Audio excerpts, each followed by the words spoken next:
I was in coma like 3 days gone. I was on ventilator.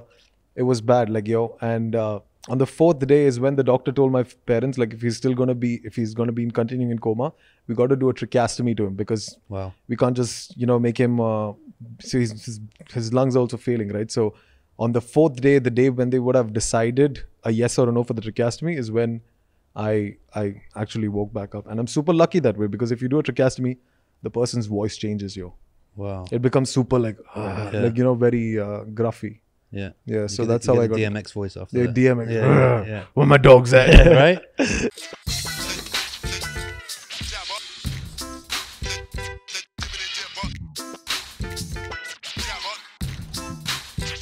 Guys, welcome to another episode of Jibber With Jaber. Today I have Sujith with me, and Sujith had an amazing story that we're going to share with you guys. But first, I've got to start this episode by giving a big apology to Sujith. Let's start with that. Yeah, bro. I'm so sorry, bro. Let me explain to you what happened. Why? So he was supposed to be here the other day. And what happened was he asked for the location. And what happened was I had my friend Rio here the day before. And you might know Rio Altai. He's a commentator, UFC commentator and stuff. And he was like, dude, send me the location. So I sent him the location. He came, we chilled, whatever. I then messaged him the next day at night and said, hey, dude, let's go and grab a bite to eat. He sent me a location and said, I can't, I'm here. I'm going to commentate on the UFC. That's the location you So sent me. And That that's what makes happened. sense. So when you asked for the location, Yeah. I said, who was the last person that came here? Rio. So I sent you the location and then I call you and you go, all I see is a mosque and a petrol station. Let's talk about where the location was. Yeah, Or how kinda- far was it? Forget it. How far I kind was of it? sent you to Abu Dhabi, didn't I? 51 kilometers away. This guy sends me and he's like, dude, are you anywhere close by? I'm like, bro, I've been driving from the past 45 minutes. Bro, I felt so And- bad. I felt so bad. And do you know what the funny thing is? When you said to me, when I sent you the location, okay, it's going to be about 40 minutes. I then should have thought, he lives in downtown. It's 10 minutes away. 10 minutes There's away no- from the But studio. I just didn't say anything Yeah. about it. And then, so apologies about that one. But we can move on from that. Let's I believe move on that our from that. friendship is stronger, is strong enough to get through that. Dude, you have an amazing story. I don't actually know when or where to start. But let's talk about the... how should we start it, dude? So born and raised here. Born and raised here. What took you... To India, basically. India. Okay, actually, I'm going to give you facts that I've probably never spoken ever before. So I was kicked out of school here. Okay. And I, Sounds about as a right. punishment, no, it was very stupid reason, man. I was in like 9th grade and we were just getting suspended and my grades were not that so good. So the supervisor asked me to get out of the school, nicely leave. So my parents were like, as a punishment, the boy's going to learn better in India. So I'm basically from Kerala. So they're like, let's send him to Kerala in a boarding school. Probably he'll learn some discipline, so and so there. And I spent about 3 years in Kerala. I did my 10th, 11th and 12th. And then I bounced to Bangalore. So Bangalore is where I did my college. Okay. Yeah. And so that was a huge transition for me after staying all these years in Kerala. I mean, with my parents, moving to Bangalore. I mean, Bangalore and Kerala was like, it became super independent and stuff like that. And in Bangalore, in my final year was where I would say my life probably revolved. I mean, just had a biggest U-turn in my entire life and why I have got here today. Okay, so let's talk about it. Yeah. What happened? How would you describe the events? So I was like an adrenaline junkie, I used to love racing. I used to love bike racing, and Bangalore was all about bikes. And college was like a playground, you know what I mean? Mm-hmm. And one night we were out with our friends for a ride. We have these things like in Dubai, go for a ride. Same thing. We were out with the bikes. We just went to grab some tea at like 2 o'clock in the night. And that's when I crashed. Okay. So there were 4 people, 2 bikes. I was riding one bike and there was a friend behind me and the other other 2 friends in another bike. And all I remember was getting out from my memory, all I remember was getting out that day for this ride, and that was it. My very next memory, which I remember till date, is waking up and I'm watching my mom and my dad and my sisters. And the first thing I'm wondering is, what are they guys doing here? Yeah. What are they doing in Bangalore? Because they are in Dubai, right? It's just me in Bangalore and I'm staying by myself. And the first question asked to me was by my dad, son, can you see me? And I can just nod my head. I'm like, yeah. And he's like, and my mom is like, do you recognize us? He said, yeah. And I passed out. Wow. And That was that was how long after the crash? Because for them to come to Dubai, it must have taken a while. Apparently, they came the very next day, but I was in coma for 3 days. So the what I just told you right now, this happened on the 4th or 5th day since the accident. I was in coma like 3 days gone. I was on ventilator. It was bad, like, yo. And on the 4th day is when the doctor told my parents, like, if he's going to be continuing in coma, we got to do a tracheostomy to him, because we can't just, make him, so his lungs are also failing, right? So on the 4th day, the day when they would have decided a yes or a no for the tracheostomy, is when I actually woke back up. And I'm super lucky that way, because if you do a tracheostomy, the person's voice changes, yo. Wow. It becomes super like very gruffy. Yeah. Yeah. So that's how I got DMX voice after that. DMX. Yeah. Where my dog's at? Right? Yeah. Okay. Do you remember anything from that coma? I'm always interested to see, like. What do you mean, before the coma? No, during the coma. Do you have any? Because sometimes they say, there's been stories where people have been like, yeah, I could hear everything that was going on. Nah. It's just it was blank. No memory. But I have a more interesting one. So after what happened, the injuries. Let me talk about the injury that happened to me. So I had a head fracture. My 18 fractures on my skull alone. Wow. On the right side of my skull. Wearing helmets? I wasn't wearing a helmet. I was wearing a helmet. So I want this to be educative as well, so people to understand. Because first of all, racing is not supposed to be done on roads. Yeah. You got tracks for that. Believe me, whoever's watching this, it's fun at that time. There are consequences that come to it. And secondly, there are other people's life at stake. You know what I mean? Yeah. So I had a helmet, but it was on my hand. Wow. I mean, that's always a good place to wear a helmet. That's like wearing a condom on your toe when you go to have sex. It's like always, it's always the best place to put a helmet, isn't it? No comments, man, but it was what it is. Yeah. And so I suffered like 18 fractures on my skull, and I had like ribs broken and things like that. So because of this, I had like a level 7 surgery, what they call. Like level 8 is like a freaking probably heart transplant. So mine was a level 7. So it was that severe as well. So I was highly sedated on morphine, because the pain is off the roof, right? So problem with morphine is, even though it helps you with the pain and you're sedated, this thing, you start tripping. You start tripping. Yeah. You know what I mean? And you trip bonkers, bro. Yeah. Like so this is my flipped out incident or tripping incident, hallucinating incident in the hospital. What happened is, so I had like tubes down my nose and my throat that was feeding me. Wow. Okay. And this stuff is so irritating that you end up pulling it off. It happens. Believe me, it happens way more often than you think. So when you keep doing that a lot of time, these nurses also understand the fact that you're probably sedated and you're not doing it in a very conscious mind, you're very uncomfortable. When you couple of times keep doing it, what they do is they tie your hands on the bed. Oh, wow. It's the worst. Like, imagine, bro, like I wake up and I have no idea what's happening. I'm just lying from day and night. I'm probably awake 15 to 20 minutes a day, because that's how sedated I was. And this stuff is like in my nose and my mouth, and I kept removing it. So finally they came and they tied my hands on the bed. And it pissed me off. I remember this very clearly. That whole night, and anybody is allowed to meet me only 15 minutes a day. Like my parents were given access only for 15 minutes, no friends, nobody else. So after they left, in the night, I remember I just woke up one day and it was like 10 or 11 o'clock, and I'm abusing whoever is in front of me, these sisters, these nurses who were there, because I'm like, remove my hands, what the fuck are you doing? It's I'm giving all the abuses I can, but this is apparently very common as well. The patients abusing the nurses during such situations, because it's ICU and stuff. So I was abusing, and then I started hallucinating. But what my trip was, I'm on the bed and it's like it's covered from the sides and the front is open. Okay. There's fire on the roof. Believe me, I've never forget this image in my head. There is fire, like the roof is on fire and it's burning down. And there are these guys in black, completely black, with black mask, black. This is what I'm seeing, yo. This is insane. And they're coming from it's like one section, one patient, second, third, fourth, fifth, and goes on like that, right? So they are coming there and they're killing one by one. Wow. And in my head, I'm like, fuck, I am next. And my hands are tied. So in my mind, my plan is somehow get loose from this. I know I can't walk. For some reason, I know I can't walk. Nobody told me what happened to me.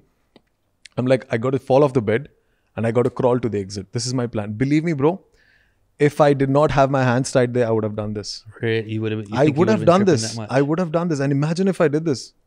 Wow. I just had a freaking level 7 surgery and my spine was opened up to put 2 rods on my spine to balance me out. In this, and it's not even 3 days, if or 3 or 4 days, if I fell, no, Done. I would have been done. So Wow, this is that's what insane, bro. this is what I flipped. Like I saw, and I'm screaming, and I'm trying, bro. Believe me, I remember that day for 2-3 hours I saw, and then I saw a clock, because there was a clock. It was 3 o'clock in the morning, and I'm like, there's no way I can get out of these ropes. I'm gonna die. And I slept. I believe me, I slept. I slept with that thought process, and I woke up in the morning and everything is just fine. Yeah. I'm like, wait, what the hell just happened? And the doctor comes, and then I see my family. I'm like, doctor, this happened. This guy so casually just tells me, oh, relax, son. It's just the morphine hallucinations kicking in. There's nothing to worry about. Bro, Like, it seems to me like putting a clock in front of you is one of the worst possible things you could do, because all you can do is see how slow the time is going, and right? you're tied up, and you're okay. So where do we go from there? Where how did they break it to you there? What happened? Because let's talk about. I was in the ICU like for a good 2 weeks, and like every day it was like, even after I came out of coma, it was like his lungs are failing, his liver is failing, his heart is showing complications. So the doctor wasn't sure I would survive it, because I had like a 12-hour surgery. Yeah. There were like a 6 hours on my head and 6 hours on my back. So basically, the injury that brought me on a wheelchair is because my spinal cord got fractured at my T5, T6 level, which is like below my chest level. So because my spine broke, the nerve connections below that has stopped working. That's why I'm not able to signal or function anything below on my chest. So everything kept failing up and down. But then finally, after 2 weeks, I survived. And that's when they're like, now he's stable. Now we can move him to a ward. In the ward is where the doctor came and told me that he will never be able to move his feet again. I mean, at this stage, did you kind of feel like there was something wrong? I mean, because at this point you could move your hands, right? Your fingers and everything. It was like, it's so much of confusion, bro, AJ. Like, believe me, suddenly you just see you're balling, you're rolling. I mean, every day was on fire. And suddenly you find yourself in a hospital. And why is everyone there? Like, first the whole question was, why is my parents there? I was even telling my parents, I remember in the ward, you guys go back. I'll fix this. I'll come, because hospitals are what? Yeah. You're having some problem. You're going to be there for like a few days, and then boom, you bounce back, right? Yeah. I didn't understand the gravity of my situation. Yeah. I see my relatives flying in from Dubai. I see my relatives coming in from Kerala, and all these aunts and uncles, and they're asking me, Sujith, what happened? And everyone's just asking what happened. I have no idea what happened, and I was completely blank. And the doctor came and told my parents 3 things, by the way. A, he's never going to walk again. He's never going to have a strong memory again, and he's never going to see from his right eye again. So 3 things were told to my parents, because of the fractures, my eye was depressed. And during the surgeries, when they kind of picked it up, but they weren't sure if I would be able to see or not. And luckily, God's grace, I was able to see. And my memory was bad for a good 1 month and a half. Meaning, if I saw you visiting me that day morning, evening if you came, I would have zero memory. And this has happened multiple times. Wow. Like, my memory was super short-lived, like at that period of time. There was so much of trauma. But then the leg moving factor is when I came to the ward, is when my mom and all like, do you feel? I'm like, no, I don't. Like, I was shocked for the first time in my life. But I always felt like it might come back. Oh, what is this, But the doctor was like, this is going to be, now he just needs rehabilitation and needs to learn how to live a normal life. But I could never accept that fact, AJ. Yeah. If that's what you're asking me, till date, I never accepted that fact. Even when he said that to me, I wasn't like, my whole world came crashing. You know what I mean? Yeah. I mean, it was fucked up, no doubt. Like, I was in pain. It was crazy. People were just asking me 100 different questions. There was a lot of issues that happened with the cops and all of that. But when the doctor told me this, I just couldn't believe it. I'm like, no, this is not, dude, don't come and tell me I'm going to walk in my life, bro. Yeah. Like, and you're going to have to excuse me for asking all these questions, because I don't want to bring up situations, but I'm just fascinated by the way you changed and the way, your journey. But how did that work for you in your process of being told you're never going to walk again, in your thought process, in your mind? Because you'd imagine I don't know how I would deal with that. So how did you deal with that in the beginning? First, it didn't sink in, like I said, in the hospital. So I was there for a good month and a half. And then I was stable enough to, be exiting the hospital. And once exiting, what's the next step was in Chennai, there's a place called CMC Vellore, and they are the best place for rehabilitation. Yeah. So I was like, they're like, take him over there and they'll help him rehabilitate. So in my mind, I'm like, in everyone's mind rather, it was like, because none of my family, we have all gone through anything called with spinal cord injury. So we're like, probably that is the place where I'm getting fixed. So we fly down to Chennai, and when we reach Chennai, the first day the physiotherapist comes like, okay, so she has this big notepad. She's like, your age, your name, so and so. So what do you expect from the rehabilitation? I'm like, simple. Believe me, this is all I said. I just want to walk. That's the only thing I expect. And she's like, okay, don't be disappointed if that's not going to happen, but we're going to make you as independent as possible. I'm like, wait, why? And she's like, no, we'll do as the best we can. And then the rehabilitation starts. Believe me, that was the, I was so off balance. Like if I was sitting on a stool without a backrest, I would just fall. I couldn't raise my hands up because there was no balance. I would, dude, it was like so scary, man. Yeah. I can't from one place to the other. I just needed people's help. I was so weak. I lost a lot of weight. It was hell. Like physically, I was messed up. Physically, I was like probably to zero, back to where I was. And my balance was off track. I just needed to be dependent, be careful at every single thing I do. And as the days passed by, I was with this physiotherapist and she was training. I was doing my best in whatever I could. But I was trying every day to move my legs. Even till date, when I try to like visualize how I move my toes, I can feel some phantom limb. A nerves, that feeling of that thing, but it's not moving, right? But I can feel it. I used to exhaust myself trying that much, And then I used to ask this physio, how many people, because there are like hundreds of people who are doing physiotherapy over there, all a spinal cord injury and different levels. And I'm like, has anybody walked out of this place? I asked her one day and she was like, no, Sujith. But you were still like, well, somebody is going to walk out of this place. I still was there, bro, because I'm not going to accept this. This is not my reality. Like, what do you know? I mean, that was my attitude, bro. I cannot accept that fact, And I mean, I did whatever I did. And then 3 months I was there. I at least became much better in terms of my balancing and, being able to move from a chair to a sofa to a chair or a so-and-so thing. And when I reached home in Kerala, this is where hell broke all loose. When I reached home back in Kerala, so till now I was only in hospitals, right? Hospitals and rehabilitation centers. When I reached back home in Kerala, everyone was giving me shit. Like this is where the things took for a worse turn. People were just coming and giving me sympathy. And I think I told you this, right? The minute I used to tell someone sitting, I can't feel my legs. And the first thing they was come in to touch my legs. Wow. And that's so bad, bro. That's so fucking rude. That's so rude. I don't know what it is. And they were like, oh, look at the boy, how he was. Now look how he became. He's becoming fat. He's lost a lot of weight or whatever. It was just going back and forth, back and forth. And the only thing I was doing every day morning was waking up, watching YouTube, eating food and sleeping. There was nobody who came and asked me, what's your next plan in life? What are you going to do? How are you going to fix this? Because nobody knew anything.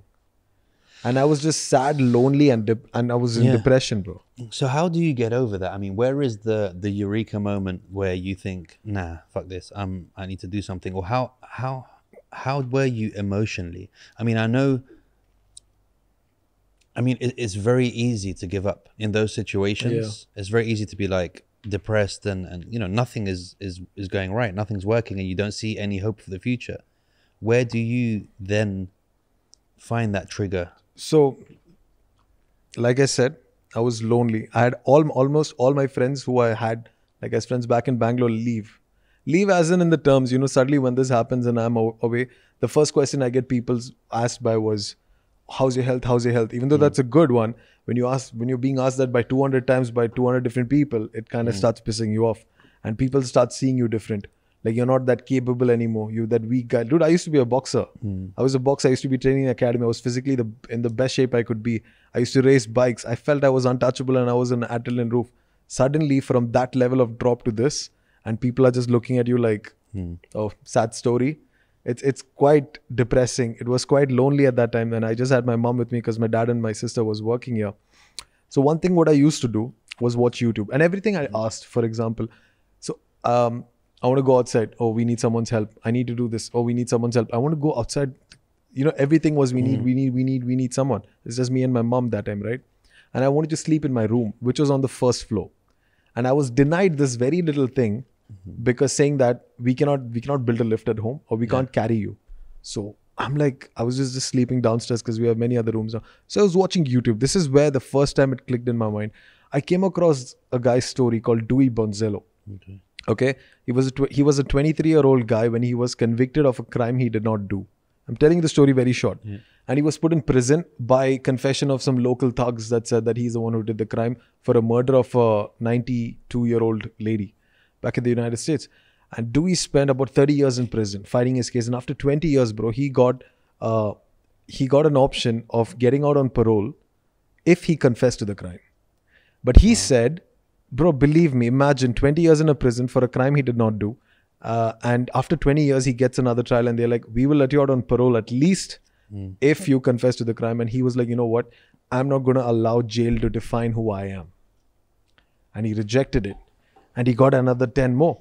But during this period, he wrote to a law firm, the Innocence Project, if I'm not wrong, every day for 5 years. And they did not reply. After the 5th year, he wrote, they finally gave a reply and they were like, we're going to take up his case. And the minute they took up his case, they found the evidence was deleted. Everything was deleted. The case was false. And the guy who took him, like the inspector who took him inside in the jail that year, when he retired, he took one file with him while he retired. And that was this guy's file, just to find because he felt something was not right. After 32 years, the guy got freedom, bro, as a free man. He was released out as a free man. And when he came out of jail, the first thing he said was, I'm not going to be angry at anyone because if I'm going to be angry, I'm going to be at the same place where I was. And he moved forward. He has his own boxing academy. He even, in prison, they had this boxing program and he adopted it. And he almost even beat the heavyweight at that time who came for an exhibition match. I forgot his name. And there's a confession of the exhibition, the heavyweight boxer at that time who said, if that bell did not ring, that bell rang, I got lucky. Wow. So when I saw that, I'm like, dude, and this was my first year of the accident. I'm like, this guy did not give up for 32 years, believing in something that he did. Forget it. Now he's 52 and he got out as a free man, you know. But then I asked myself, what gives you the right to give up when yours is not even 1 year? So I'm like, fuck it. I'm going to do whatever people said. I cannot, because people started placing limitations on me. You can't do this. You can't work. You can't probably get a wife, whatnot. I'm like, what's the first thing I want to do? I have a single thing. I want to sleep in my room. Fuck it. I can't walk. I can't run. I'm going to crawl. And I started crawling, bro. Wow. I crawled 18 steps up, like on my hands, pushing myself one by one. I climbed all the way to 18 steps and I got on the floor, like on the top floor. From there, I got on a mini bed. We have a mini bed over there. From there to my wheelchair and then to my room. And morning, I used to come back down. The minute I did this, AJ, everyone whoever I have asked, I want to sleep in my room. And they were like, no. They were like, they just came with this biggest smile and surprise on their face. Oh, wow. How did you do it? That's when everything changed. I'm like, I just proved this very simple act. What I did, I just proved everyone wrong. So what more is there now? Then it was like, bring it on. One after the other. Then the fitness happened. Then you know what? I mean, I want to build it up, but you want to build it up? I can build it up, bro. I mean, like then it was coming back to Dubai. They were like, I told my mom I want to go gym. And believe, this was me when I was skin and bones. Yeah. I was like, I want to go to the gym. My dad was like, can you do anything in the gym? I'm like, I don't know. I just know I want to go back because the first thing I needed to know, I needed my strength back. I needed to be independent, to pick my life up. I needed to be confident and I need strength for that. So my mom was like, if you believe it, go for it. I went to the gym for the first 2 weeks. All I did was 5 kilos of everything, 5 or 2.5. 3 months down the lane, I'm bench pressing 100 kilos. Fast forward today, in 2018, I shared that video with you. I ended up pulling a car that weighs 1,250 kilos. Wow. I did that not to prove a physical point, but to ask anyone, if I asked you before I did this incident, do you think a guy in a wheelchair can pull that car that weighs 1,250 kilos? Many would have said no. But what if you saw the impossible happen in front of you? Then would you start thinking that how much limitations have you placed on your head? I didn't place any on mine. You placed it. You placed that limitation that this boy wouldn't be able to do. I didn't place it. And I physically did it. And there's a real story to it. I actually pulled 2 cars. But in the day of the video, I did 1. And Jeez, then that's fitness incredible. happened. And then Dubai Fitness Challenge happened. And then I was an ambassador for them. And then because you're doing a lot of stuff now with fitness. And then I ended up, for the first time, I got on radio with Chris Fade show. And he invited me for Fade Fit's launch. And that's when I spoke for the first time, my entire story and how stuff went down. And I got invited for a TEDx talk that year. And for the next 2 years after that as well. Yeah. So I became a TEDx speaker. Today I've spoken to over 20,000 people in the UAE alone. Yeah. And then music came in the picture. So then it's never stopped, bro. Because I've been like, I've been unrealistically dreaming. because that's what I feel. You know, why do you place the only limitations? Who can stop me? Yeah. Only I can stop me. Nobody else can stop me. Hundreds of people have It's told me crazy, that you would never do this. Those same people watch my videos and today show their friends like, hey, you know, we know this guy. So how did you feel like, I mean, do you still get people judging you and Always, treating you differently? yeah. What kind of things do you come across when it comes to that kind of stuff? So it used to come it used to come a lot way before. Today, not so much because they know what I've done. But beginning, it was a lot of doubts, man. I'll tell you a very example in terms of doubts. So when I used to be in my initial days of working out, so there was this dumbbell rack. This is a very simple example. There was a dumbbell rack which I couldn't access. So if I asked one guy once, I still remember this. Hey bro, can you give me that dumbbells? And he was like, what? The 4 kilos, 3 kilos? Yeah. That's what he gave me. Because he thought, how much is this guy going to lift? Yeah. I remember this so clearly because if we all in the same gym, it was back in Sharjah. The same guy, one day I was doing a shoulder press of 25 kilo each on both my hands. Yeah. And half that gym just stopped their workout just to watch how many reps am I going to do. Yeah. Including this bugger. Dude, that's incredible, So man. I get judgments when I say I'm going to do this. They're like, oh, dude, do you really think you can? And then I do it and they're like, wow. So initially, yes, there was a lot of doubts, bro. People saying, dude, I don't think you can do it. Physically, I think it's going to hurt. It's going to hurt you. It's going to take over your health. I'm like, dude. For me, I've never honestly bothered about what's going to happen to me. Yeah, dude, it's incredible. I mean, I have friends that have similar situations. Even a friend of mine, he came on the podcast. I don't know if you know AWOL Motivation. I think I've heard Darren, of it. Yeah. So he got shot. Bullet hit his spine. He was paralyzed from the chest down. Okay. They told him he'll never walk again. He kind of learned how to make himself walk with crutches. But he was telling me, he was like, I've done more since the accident than I was doing before. He was like, the person I am now is 10 times a better person than the person I was before the accident. I completely agree with them. You know, I'm more appreciative. I have more drive. I have more determination. I have more appreciation for life. I help people more. And he was like, it changes everything. Yeah. And it's incredible the change that can happen from a situation like this. It's like two ways, right? Yeah. All the way down or all the way up, right? It's either when something like this happens to people, you can either let it burn you. That's a fact. And a lot of people get burned, no doubt. I don't blame them. You know, it's different people, different, you know, you either get burned down or you use that as a fuel to charge you up and be higher and better. For me, I use that as a fuel to be better than anyone else. But like how Dal said, I got an appreciation of life myself. You know, when I started seeing, I was like, so I had a lot of time by myself, bro, EJ. I had every day I'm waking up, nobody's asking me. All I'm doing is just by myself. And I just started reflecting on my past. And all the gifts that I had, did I use it? Did I use my time wisely? Did I do the best I could? I was like, and all the answers were like, no. Did I value people? So today when I give my speeches, I try to add value. I want to give fire to somebody else because I'm in the concept like we all can rise. We all can be great. It's not like only the selected few. No, but do you have the fire? The fire should come from within.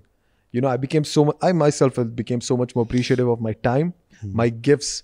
And like he said, even I would say the same thing. I pushed myself and I'm 10 times better than what I used to be. 10 times because I pushed myself to no limits. Earlier, I used to think limits. Today, I don't. Yeah. And also, I think it's really important that everybody feels like a superhero. Yeah. Before an incident happens. It will never happen to me. You know, when they hear other people's stories or they hear, oh, somebody got in an accident, you kind of have that as human beings. You're like, you know, it will never happen to me. It's never going to happen to me. It's never going to happen to me. So I think people need to be very appreciative at how life can just change. Life is a coin balanced on its side. A breath of air from any side could flip that coin either to very good or to fucking hell, everything's just gone shit. And I don't think people think about that enough. And I think it's really important, the kind of things that you do to uplift people, because it kind of, you know, if the person's in the right mind and they see your video at the right time, it can change a lot for them. Yeah. You know, I mean, even sometimes I do the same shit with your videos. Sometimes I wake up and I'm just like, oh, I can't be asked for fucking gym today.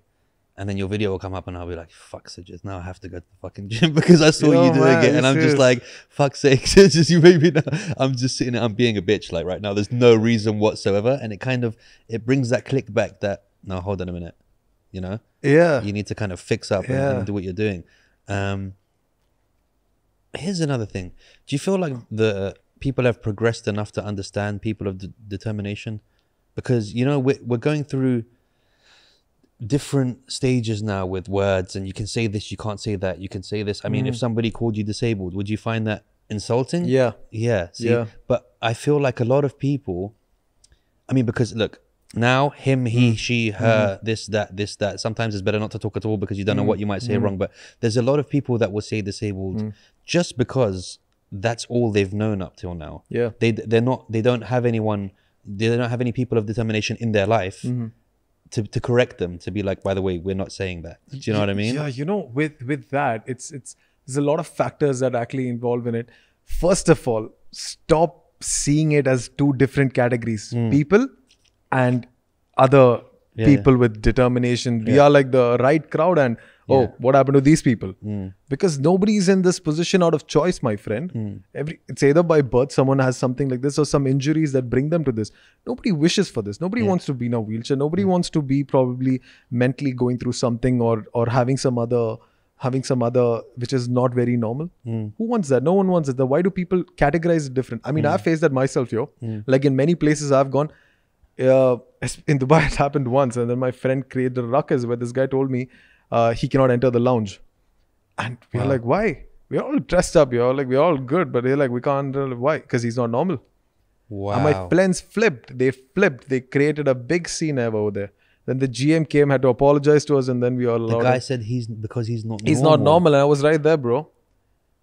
I'm like, what do you mean? And I'm talking to him like, what do you mean? And it is, but I understand his ignorance, you know. I'm like, but I'm not going to get angry at him, you know, because I've seen that happen so many places. People like, it's also the, you know, it's, I was talking to my friend who runs this People of Determination Club. There are a few factors that come into it. Is number one, you know, in the mainstream media, in movies, in books that you read and see, you don't see people of determination as normal characters. Why not? Suddenly you see some in a movie, it's a person, somebody that had a tragic incident, an accident, and they're coming back or something like that. Why? Can't you just show that as normal people? Yeah. You know, you can show that as normal people. Why? Secondly, people are not educated enough. That's why they're so ignorant of that fact. You know, people, I think in Dubai as well. I mean, Dubai is doing phenomenal, brother. I love this country, believe me, like insane. But some people are there who are still not very much educated on how. And then I've heard questions people ask me, then how do we approach them? How do we involve in them? I'm like, involve them. Don't ignore them.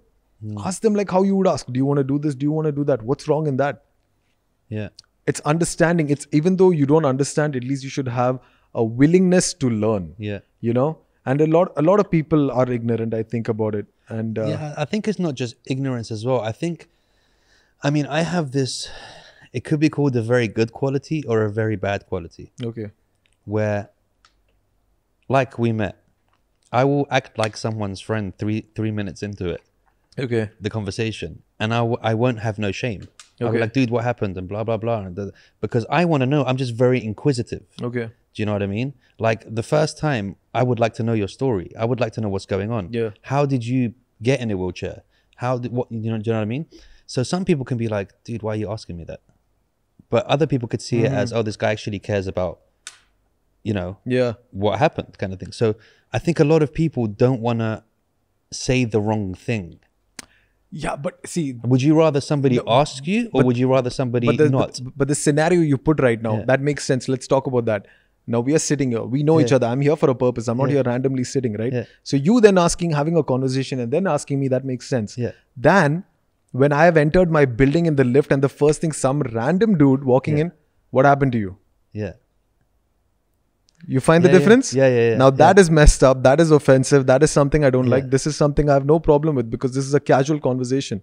I would have asked this to someone. Is it not the tone in how they say it? Because if somebody was like, start the conversation, hey dude, blah, blah, blah, and wanted to continue a conversation with you and to get to know you as opposed to what happened to you, okay, this is my floor, go, in a rude way kind of thing. You know? Rude way in anything is offensive. But what I told you the lift example, that's a fact. I was not making, that was not a made up, that was an actual, when I came back in 15, I was in 3-4 years in Kerala. 15 is when I came back to Dubai. Believe me, every time I have come back from the gym, was the grocery guy? Was it some guy in the building? Some women in the building? First thing, what happened to you? What happened to Did you? they know you before? No, bro. Okay. They just enter the yeah. lift. Some random people. Oh, what happened? What happened? What happened? What happened? Yeah. And it was so offensive. And first, like an idiot, I was like, oh, I had an accident. After, I'm like, why do you want to know? Do you even know my name? Yeah, yeah. Ask my name first. yeah. Ask me. Yeah. Ask my name. Have a conversation. Then you ask what happened to me. Makes sense. The other thing is so pissing off, man. No, people are weird because I remember, again, with Darren, he told me a story that he came out of the hospital in a wheelchair and this old woman asked him, why are you in a wheelchair? And he said, he told her, I got shot. And she said, you probably deserved it. Whoa. Imagine. Whoa. Do you know what I mean? Yeah. I'm like, how, what is wrong with that What woman? was Where wrong is with that she in woman? her life where she thought that was okay to say? Yeah. That's Man, it's messed crazy. up. That's messed up. Who in the, in the people of determination in this country and abroad, who inspires you right now? Who do you look at? In terms and of people of determination? Yeah. Oh, I have to be honest with you. I don't have any like that, bro. None? No. Really? There's no one out there that you, or maybe in the beginning that you thought, this guy's. Nick Vucevic. I think Okay. I'm getting his name wrong. I'm sorry, but if I am, but you Yeah. know, you understand what I'm talking about? No. Nick, bro, the guy with no hands. He's on that time. Ah, The no hands motivational and no legs. speaker. Yeah. Nick Vucevic, if I'm not Yeah, wrong, yeah. that's how you say his name. Yeah. His speeches was very inspiring. And like the outlook on life and the bold being, because what I am today, the level of confidence I have, it didn't just come. It came over time. Yeah. It came with a lot of practice. It came with a lot of errors and trials and, facing crowds, facing something that feared me. Then it became like, shit, that thing is scaring the hell out of me to do it. Yeah. Like, hell, I'm going to do it. Like there was this one voice, bro, that's by your natural voice, that's scary. The other one is like, boom, it's scary. You got to do it. And it was like that. Like earlier you talked about the gym, right? There was so many challenges that I had to take up on myself to be better. First, it was all about, I got to prove people wrong. I got to prove people wrong. Then it wasn't about people anymore, bro, AJ. It was all about bettering myself, because only if I could better myself, I could better people around me that who are watching me, my family, or even others, And then it just built up. Like the gym example you said, I used to stay in Sharjah. After the Chris Fade's Fade Fit speech, I got sponsored by UFC gym to work out. And in my mind, I'm like, damn, UFC has one thing that I want. Boxing bags. Yeah. Because I used to love boxing. But how do I go from Sharjah to Business Bay every day? I don't drive that time. I don't have money for it because I'm not working. And I can't ask everybody to drop and wait 2 hours for me. I'm like, wait, there's metro, there is buses. Do you know this story? No. Okay, crazy. There is metro, there is buses. I can use this. So from my house every day at 5 o'clock in the morning, I wheel to the metro station, which is through Sahara Center, which is like 200 meters. I exit Sahara and I come behind of Sahara, which is now Dubai side. Yeah. From Dubai, I catch a bus. I go to Gisse's metro station. From Gisse's metro station, I get to Union. I exchange in Union and I go to Business Bay metro station. From Business Bay metro station, I take bus F41 and I go to, that's another 25-minute drive to Bay Square, where UFC gym is. And then I go to UFC gym, I work out for 2 hours and then I come back the same day. My daily gym routine was 5.5 hours. Wow. I leave at 5 o'clock, 5:30 and I get back at 11:30 in the morning. And this was every day? Every day. Today I drive, so it's not a problem. Yeah. But that period of, I think, 4 to 5 months, this was every single day. Believe me. And I tell people, I did this shit in a wheelchair because I had a goal in mind. I'm like, nobody's going to be like, oh shit, you got sponsored. I mean, you got a UFC gym, but you can't go there. I'm like, no, man, I have time now in my hand because I'm not working. I want to go there. What should I do? This is what I got to do. Is it hard? Hell yeah. But do I want to do it? I will do it. Yeah. Why not? And then when I did it, I tell people, they come to me, Sujith, you're fit. You're a big fitness ambassador now. I want to get fit, but my work timings, I'm like, dude, I did this shit in a fucking wheelchair. Yeah. Okay? Let me repeat that. I did this shit in a fucking wheelchair and you can't go to your own building gym? Yeah. And you're crying? When I was training and stuff, when I was a PT, people used to tell me that shit. They used to be like, I don't have the time. And I was like, nah, dude, don't tell me excuses. that shit, bro. Like there's 24 hours in a day. If you wanted to do it, you'd find the time. Oh, I go to work. Well, there's 8 hours before work. There's 20 hours after work. Yeah. It's like if you wanted to do it, you'd do it. Do you know People what are I mean? always going to make reasons, bro. So what are your daily battles now? How I want to get into your daily routine. Okay. How do I start my day? Yeah, because you're independent as hell now. So Yeah. how do you start your day? How do you go through your day? What kind of things do you still kind of like not find trouble with or find issues with or? Okay, so I pretty much crossed a lot of Yeah. troubles, I would say. So it's more of Yeah. a routine now, which is more easier. Nice. Initially, yes, there was a lot of troubles, especially in terms of the gym itself. Yeah. I used to be falling down in gyms. Wow. I used to be falling down during workouts. Like for this one, I remember this one incident. I was doing the bicep curl with preacher curl, the bar, yeah. not the preacher. So it's supposed to be a preacher curl, but I was using my Your knees. knees as support, and the guy had to hold me back. So understand this, AJ. I don't have trunk balance. Yeah, yeah. That's why I would fall. So I can't hold like 50 kilos or Yeah, 30 yeah. kilos like that, you know. Unless the guy is I holding need someone to hold me back straight. And he was holding me. We were doing 9, 10, 12 reps. We did 12 reps. Before the 12th rep, I could leave. He left me. I know this is funny to this guy. No. It's funny No, because just kidding, you know, bro. no, because I know how that shit is. You know what I when mean? you Yeah. got bro in the gym and you're just like, and they just do something stupid, and you just have to turn around and go, dude, what the hell are you doing, bro? Like, Where's I've the had support? That's all you, bro. It's all you. Yeah, Yeah. so many times this has happened. Even when someone's doing the bench press and a girl walks past and you feel it getting lighter, and you're like, bro, what are you looking at the girl for, bro? Like, I'm gonna die here. Yeah, Totally yeah. feel you. So he let go. And he you let go, fell forward. and I just fell, bro. And this happened many times. I mean, just one was with the preacher, one was with doing my bench press. So I fell multiple times. I could have stopped any time I wanted to, you know. I've had dumbbells fall on my hand and cut my hand. Man. So I've had all, but this never stopped me, you know. Yeah. So, but yeah, like the day starts at 4 a.m. in the morning. I'm at the gym at 4:45. That's every day, except on weekends. And I'm out of the gym by 6 o'clock. By 6, I'm out of the gym, back home, shower, make my breakfast, Yeah. and my work starts. I have a 9 to 4 routine. Doing what? How long after I work that? as a bank. I work in You a work as a bank? Sorry, I Is work that hard? as I need some money, bro. If you're the bank, then you're gotta- the right person that we need to talk to, bro. We got to do some editing. Yeah. No, there's no editing. You gotta do We roll some- straight through, bro, all the way, bro. Okay, so you're a bank. I'm a banker by profession. So Okay. that's How long after the accident did you go back to work? And how did that feel for you? when the accident happened, I was still in college. So in 13 is when I was supposed to complete I was supposed to pass out with my degree, but I did not finish my final. So basically the accident happened 1 month before my final exams. Wow. So 1 month later, I'm actually graduated. So because of that, I took a 2-year break. In 15, I went back and I wrote all my papers. Believe it, I was the topper from all the guys.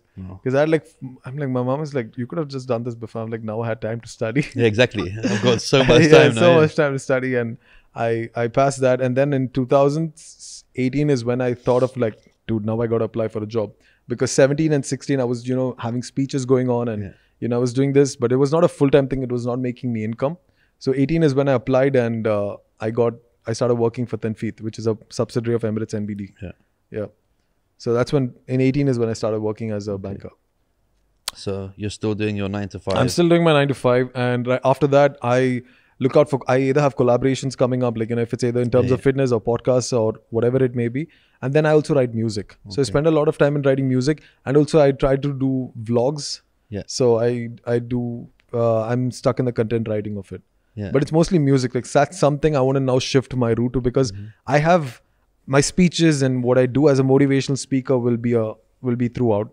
And then fitness is a part of life, but music is something I want to get my roots stuck on as well. I want to start my foundation pretty well. So I focus on that right now. Yeah. So what is it that fuels you daily? I mean, I guess that's changed, right? That the less things that you find difficult to do, the different things start to fuel you, right? What motivates me, bro, is to be great.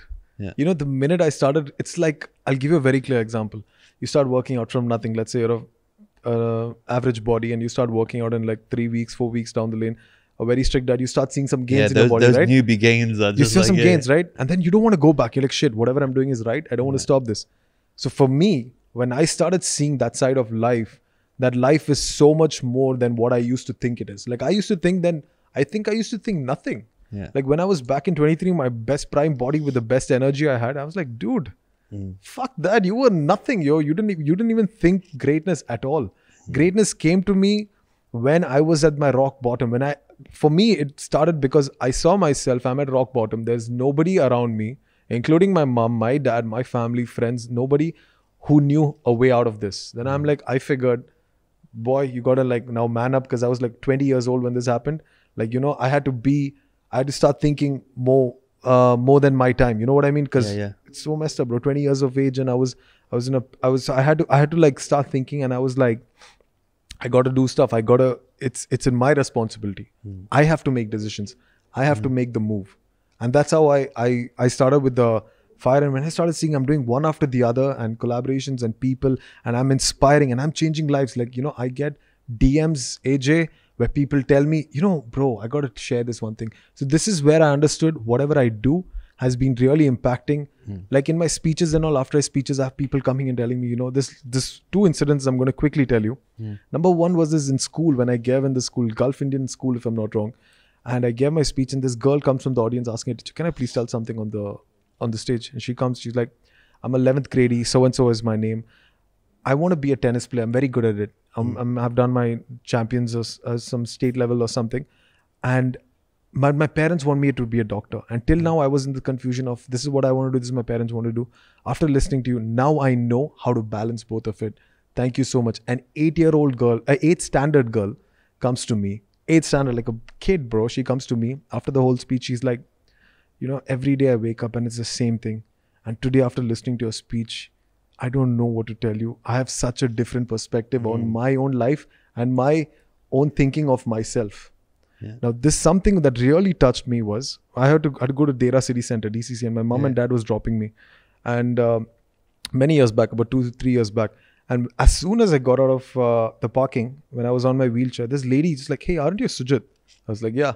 And she was like, and oh, you know, I've watched your videos, and I actually share your videos to my nephew who's paralyzed as well. He had an injury and he's paralyzed.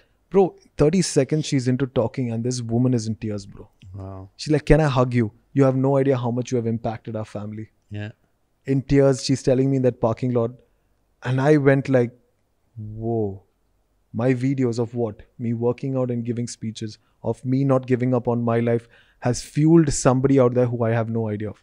Yeah, but you've got to understand, bro. One thing I don't think that you get is that the inspiration in your videos, your videos don't just inspire people, they also let people know how much of lazy fuckers they are. Like, they also make them realize how much of their life they're wasting. Because literally, I mean, somebody who will watch your video will then have to think to themselves, what the fuck am I doing? What am I complaining about? Like, I'm sitting there like, I don't want to go to the gym because, you know, my hip doesn't feel too good today. Do you know what I mean? Yeah. And there's a picture of you just pulling your own car to the gym, just like fucking, do you know what I mean? And it really does make a difference. It really does make people rethink about what they're doing. And I think people need to, because again, you need to keep people posting wonder. them. People wonder what's fueling this guy. Exactly. What's giving him the power? What gave me the power is, like you just said right now, that one word I'll take from you. Like, what am I doing with my time? Bro, I could have gone easily 9 years ago. Yeah.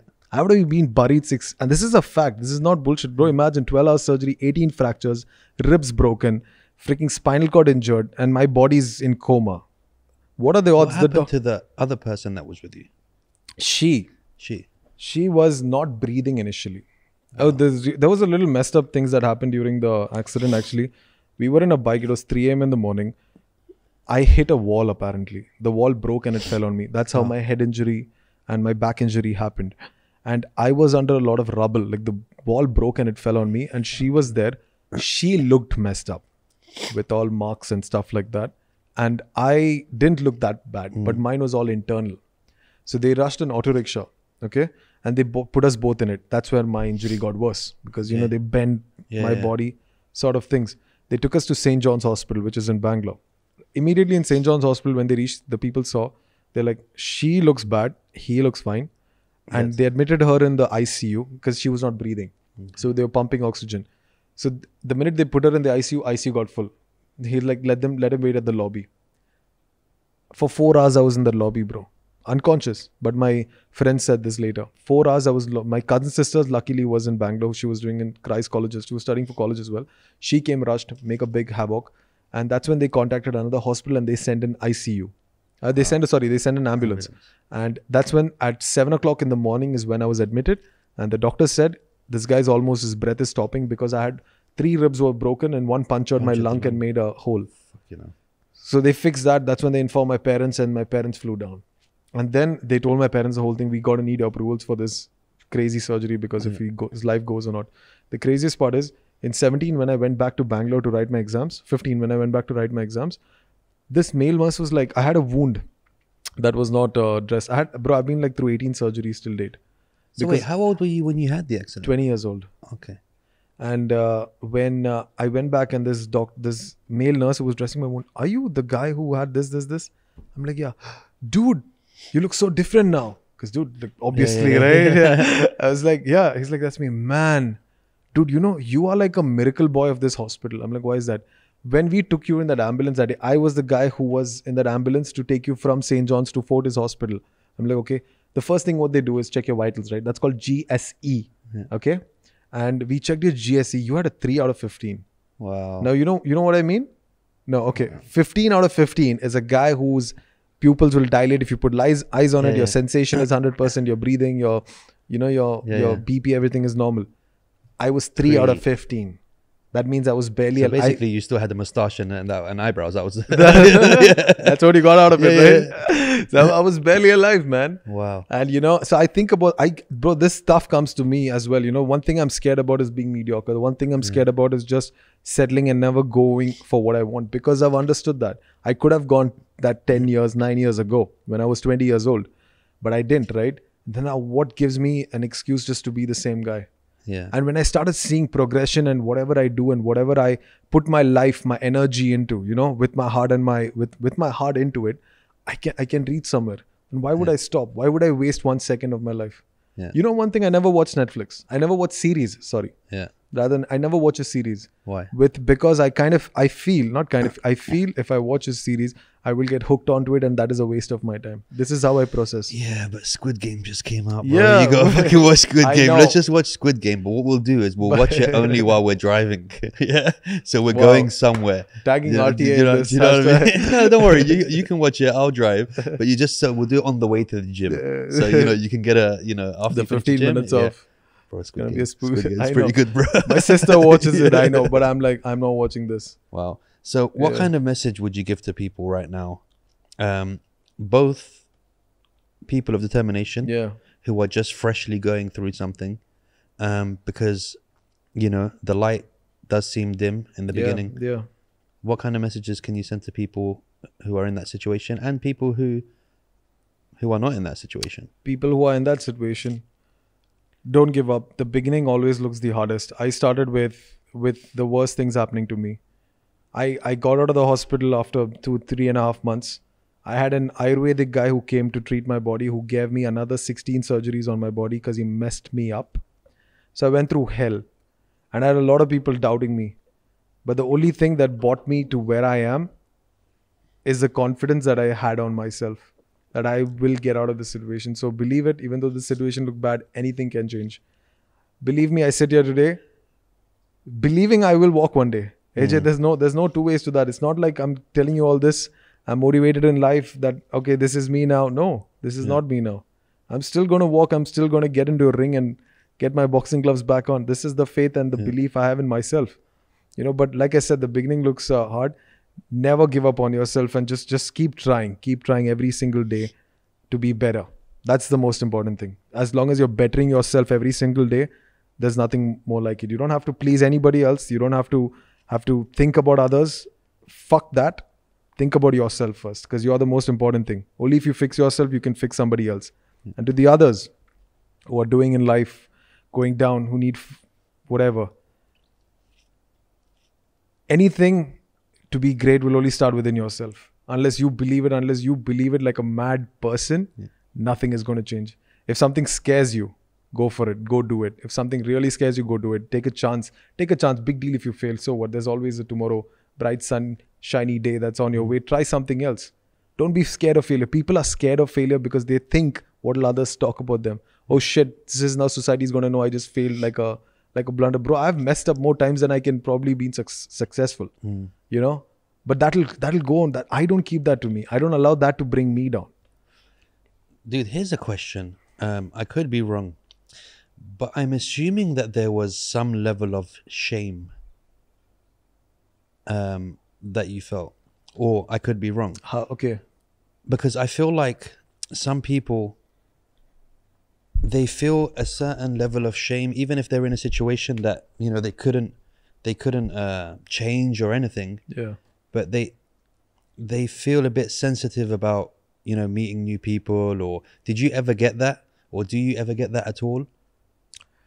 Like, because I'm in a wheelchair, if I enter a place, I'm like, oh shit, like that? Is that what you mean? Yeah. In the beginning, did you have any kind of, because I can imagine that, especially in the beginning, because you're adapting to a completely new life. New do you know what I mean? Look, yeah. So you're not used to going into a place with a wheelchair. I mean, the last time you were in that place, you walked in there. So did you have some level of kind of like, I think initially when I came, or over self-awareness? Yeah, initially when I came, I think a lot of people, when I was going to places, or if it was like even entering a banquet hall or something like that, where a lot of attention was there, and that was getting me quite conscious. You know what I mean? Like, shit, everyone's looking, and a lot of people are coming and being so nice and things like that.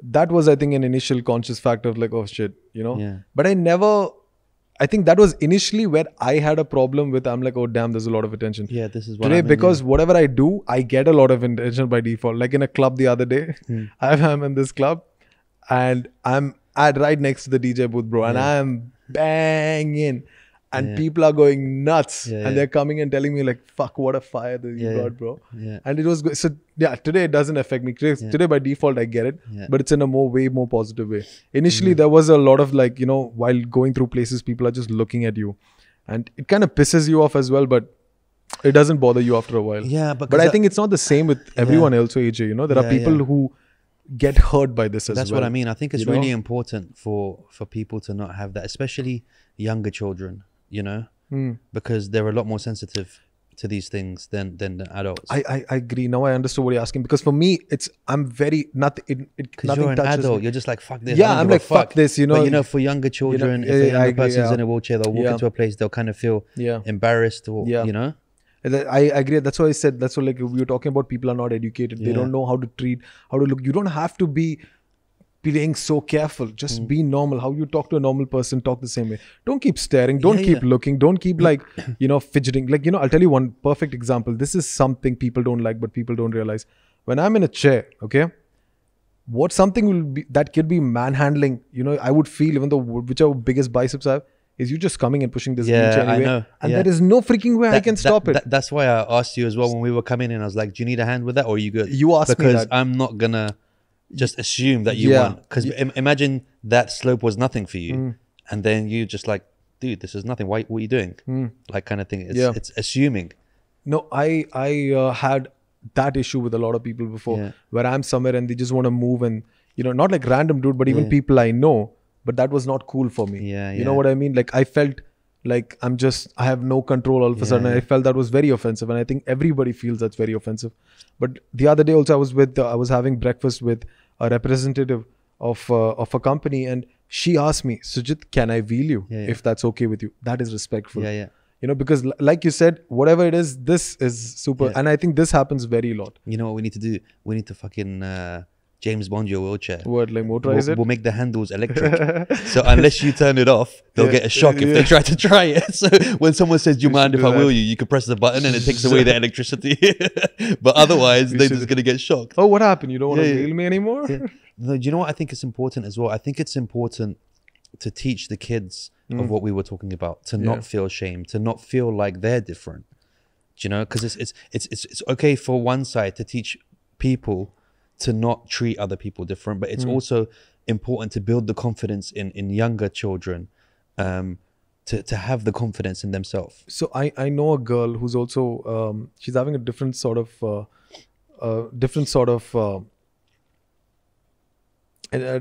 ability. See, motherfucker, even you didn't know what to say. No, I don't want to call it disabled. I won't do that. Yeah. But I want to say it in the nice way. So maybe I'm going to take some time, bro. But I'm going to use the right words, man. You know. Yeah. And she works for this coffee company, and she's like, so this is what she tells me. I don't really know what the issue is, but she's, I think, also about 25-ish. but her brain is only like of a 15-year-old or 13-year-old. Okay. So she takes time to process things. And she's like, she talks to me. She's like, when I go for an order and sometimes they say something I can't understand. They're like, what, didn't you hear us? Can't you understand it? And she feels that. And I keep telling her, listen, but you know what you know, right? Like, don't allow that to impact you. But she's also strong, so she'll overcome it. But that's not the case with everyone else. Somebody in that position, if they were weak, like, with a weak, if they allow everything just to get to them, they would just close themselves, bro. That's not good. That's not healthy. You're fucking someone's life up. That's why it's because important you can't understand it. It's important to teach them. So I tell people, stop categorizing. It's like, this is people of determination. This is us normal humans. No, fuck you, man. Because nobody asked for this. It just happened. Like, this is on a very serious note, I mean, I know a lot of thousands of people listen to you. They should educate themselves. If they don't know about it, have a willingness to learn. Stop thinking that somebody in a wheelchair or someone in a thing is like, oh man, I have to be so careful with him. I don't know what to tell him, what not to tell him. No, just approach as a normal person. Talk, spark a conversation. Let not the first conversation be like, oh, what happened to you? I had this lady, I went for a TEDx talk one time. I'm not going to tell you where, but I went one for a TEDx talk. And she was a principal, I think, or this big head. I was invited by the group head and I was to give my speech. And she was like, oh, what happened to you? What happened to you? Oh, really? What are you here for? I'm like, she thought I'm a guest something. No, I'm here for a speech. Okay. After the speech, the woman just flips, turns. Hi, can we have a picture with the students and you? And, all nice and all she becomes. But why did you wait for me just to prove myself or give through my words of what I have done and who I am for you to start treating me differently? For you to show me some respect. Yeah, for you to show me some respect. That's bullshit. That's crazy. So now, when you come to, this is something that I wanted to ask you. Are you, because obviously now you're doing the training, is that something that you want to get into full-time, the personal training? Yeah. Bro, fitness is way more mental for me, bro, than it's physical. Not the training yourself. Because you did so when you did your level 3, was that for yourself or to train other people? So, from 17 onwards, I'm an official ambassador for Dubai Fitness Challenge. So I was like, I've always been in the game. Why not have a certification to it? Because during the years, from 17 till now, people have been asking me, do you train? Do you train? Do you train? People of determination's parents have been asking me, as well as other people have been asking me.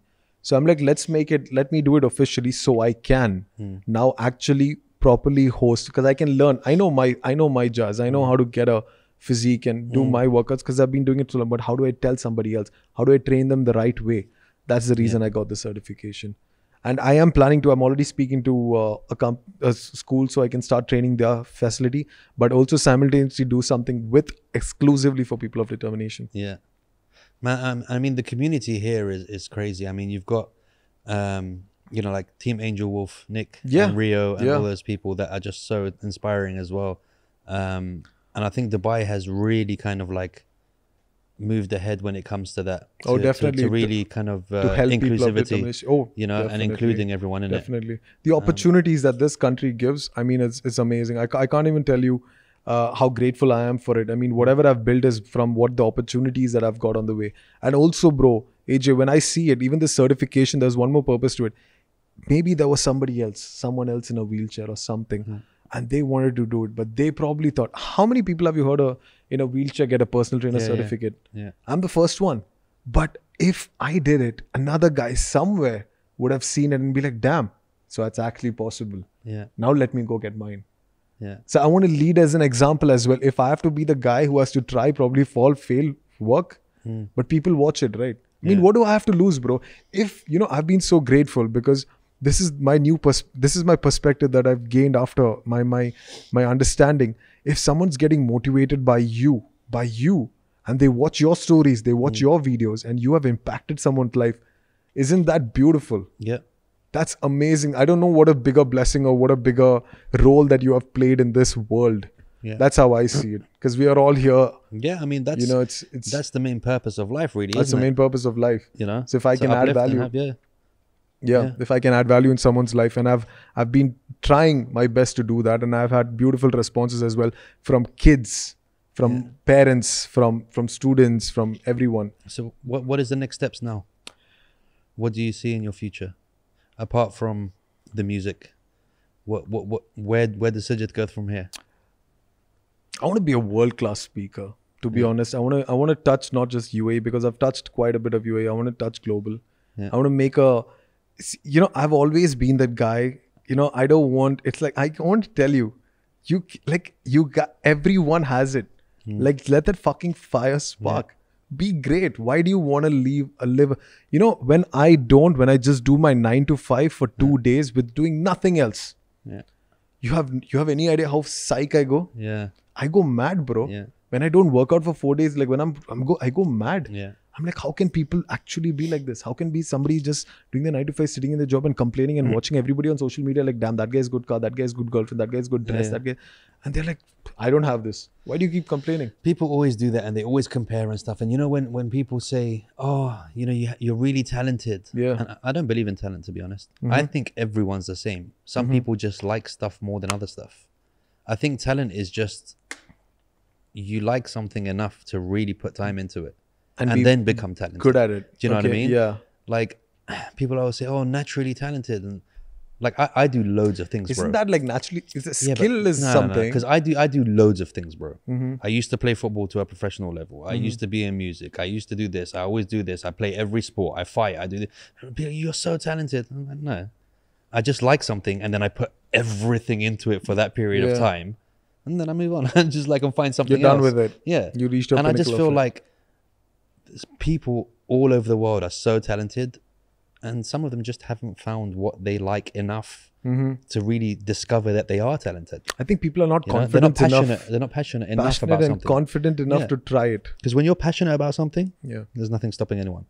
Yeah. There's nothing stopping anyone. And you're confident enough to take a chance for it, right? Yeah. Yeah. I think a lot of people actually stop themselves from doing whatever they like, thinking what will others think. Yeah, they quit before they even start. I think other people's opinions play a big factor. Yeah. That the whole thinking of a person like, oh my God, other people's opinion might think I'm doing something stupid, ends their entire dream or goal of whatever they thought of themselves. But that's the thing though, right? A lot of people, and this is why I like Gary Vee, because he promotes a lot of that. You know, a lot of people are out there doing things to please other people and doing things for other people to like. And it's true, bro. People wear things like, and they buy watches and all that stuff is so other people will see a status. Fucking watch is the same, bro. Whether it's a Rolex watch or I mean, look, I got a Rolex watch. I prefer this one. Okay. This is a Huawei watch. Okay. My Rolex doesn't tell me what messages I'm getting. It doesn't tell me I've got a WhatsApp. It doesn't tell me anything. Do you know what I mean? Yeah. This is the one. It's better. This is the one I wear all the time. Yeah. You know, I got DK in my ear telling me no. But do you know what I mean? But it's true though. Like when I wear the Rolex, I'm like, okay, I'm wearing Rolex. But every time I'm wearing the Rolex, I always do this to see if I've got a message, and nothing comes up, bro. This is so much more better. Like this is better. Yeah, you know, a lot of things just people want to impress other people. People got to stop doing that stuff, you know, just to impress other people. Stop listening to other people, because people, you know, I've understood this. People tell you something is possible or not possible is because in their head, is it possible? They can't process it. That's not necessarily your conclusion. I mean, doctors told me a bunch of stuff. That is not my conclusion. Today, probably they watch their videos like, you know what, I'm the guy who did this on this guy. Dude, like you got to stop, and you got to stop having the fear of failure, man. I don't know, people fear failure so much that they play it so safe for their entire lives. And then they're like, fuck, before they know it, they're 97. I had so much of time in my life and I didn't do this. And then you can't regret later, you know. You got to stop having, so you do something, you fail at it, big deal to just move on. I think that's everybody's greatest regret in life. Wasting time. Wasting time. At the end of life, there will always be that. So today I understand that. So much time. Yes, today I understand that. That's why I use everything I can to do whatever I can. Yeah. That's why even if it's fucking hard for me, bro, some things, believe it or not, and I'm not justifying it, but it is hard. You know, to move around, to probably wheel myself a lot of things. It takes a toll on me to go from one place. Like even AJ, I want to come and see you. I gotta be thinking like, shit, my wheelchair is in my boot. I need you. You know, I gotta be dependent on these certain things as well. So these are some challenges that I face myself. You know, when I go to certain places, like I want to go to Expo, bro, but shit, I need somebody with me, because there's no way I can wheel through the entire Expo by myself. And a lot of people ask me, why don't you get a motorized wheelchair? I said, hell no. Hell no. It's gonna fuck with those gains, bro. It's gonna fuck those triceps and those buys are getting built extra on the wheelchair. That's true. But I'm gonna get lazy. You know, when I wheel this for a very long time, like, you know, those times when I used to travel from Sharjah, it was a pain, bro, wheeling. But when I wheel, I get this like, damn man, I gotta freaking walk. That gives me that fire, that gives me that thing, that still gives me today. You know, if I get on a motorized wheelchair, I'm just going to be like... You're just going to wheel to the McDonald's drive-thru. Like, can I have a burger, please? Where you at, sir? Yeah, exactly. Dude, Yo, it's man. been an absolute pleasure to have you, and I feel like we need to do 2-3 more My episodes. pleasure, but we're brother. already like 3 hours in. Are you serious? No. We're at hour 10 in. Okay. Thank you so much for coming down and sharing your story with us, man. It's inspirational. If you could stop putting up videos, because you're annoying me now, because I have to make sure I keep going to the gym every day. No, but we definitely have to do a workout together soon. For man. sure. For sure. Looking forward to that. Yeah, for sure. And yeah, man, guys, don't forget to like and subscribe. I've been AJ. He's been Sujith.